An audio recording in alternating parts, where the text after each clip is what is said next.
We are glad to welcome you on the Hard Reset YouTube channel, and in today's video I'll show how you can enable or disable the status light for this MIBAO D100 IP camera.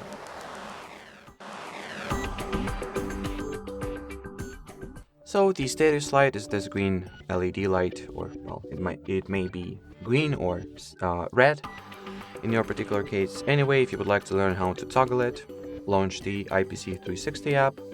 Then go into the devices section here. Now open the camera settings. Then go into status light. Now as you clearly see, it is enabled. Blinks slowly but still. And if you do not want for a camera to show its status, whether it is on or off, just switch off the status light toggle. And now the status light is deactivated. And it will not be beeping or blinking or just doing anything. It will be just dim, dark, and without a light. Anyway, as far as this video goes, that'll be it. So thanks for watching, and bye bye.